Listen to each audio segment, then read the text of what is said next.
Welcome back to the Frenzy, everybody. I told you our game of the week is Mason at Lakota West with a conference championship on the line, and we send it out to our champion, Reggie Wilson at Lakota West High School. Talk to me, Reggie. What up, man?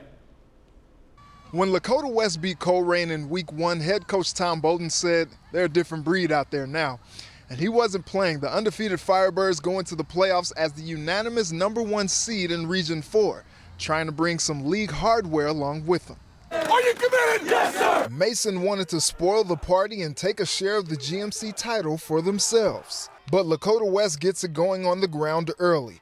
Mitch Bolden keeps it and plunges into the end zone. Firebirds up 7-0. Let's go to the second half. Same score. Cameron Good says what's good. He ran like a man possessed all night.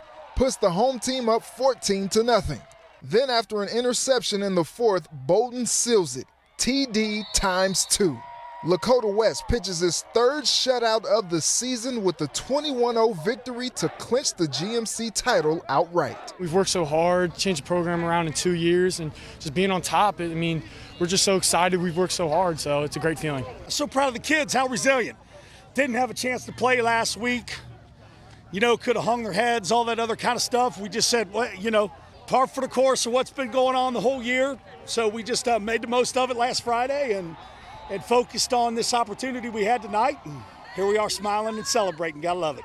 So the Firebirds improved to 5-0 and open the playoffs against West Claremont next week.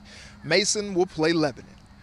In Westchester, Reggie Wilson, WCPO 9 Sports. Reggie, thank you as always, my man. There were questions coming into the season about how Wyoming would look without last year's Mr. Football, Evan Prater. Well, what if I told you they are just fine? Unbeaten, heading to the final week of the season, taking on Taylor tonight. Bo Thomas, it's Bo time. Cowboys up a touchdown early.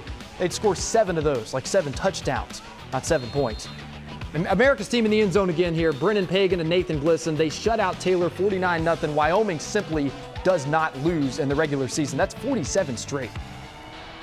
I'm very proud of the consistent effort and dedication that our kids put forth, our coaching staff puts forth, and it's a great program to be a part of, and I'm very blessed to be a part of it. All right, now let's bring in our high school sports expert here, Mike Dyer. Mike, a 47th consecutive regular season win for Wyoming. They just continue to roll, even without last year's Mr. Football, Evan Prater. Mike, what can you say about their ability to just reload like that? Oh, it's really significant. I talked to Coach Aaron Hancock at the beginning of the season, Caleb, and he said, we're going to play every play, every snap like it's our last, because we're just so grateful for this opportunity. And you mentioned not having Evan Prater. He's at the University of Cincinnati right now, but that offense has really continued to run so efficiently, so smoothly, and 5th consecutive Cincinnati Hills League title tonight. Boy, oh boy, you got to give them a lot of credit. And we got to give Mike Dyer a lot of credit for joining us on the Frenzy. Ross and Mount Healthy meeting up tonight. The sign at Ross says, our last night under the lights. It's not really, because the playoffs start next week. Jackson Gifford takes it in for a Ross touchdown here. Shot for less, score more points. If Ross wins tonight, they'll finish the season unbeaten in conference play, and they do. Despite that Mount Healthy touchdown, they win it big, 48-21. Ross does.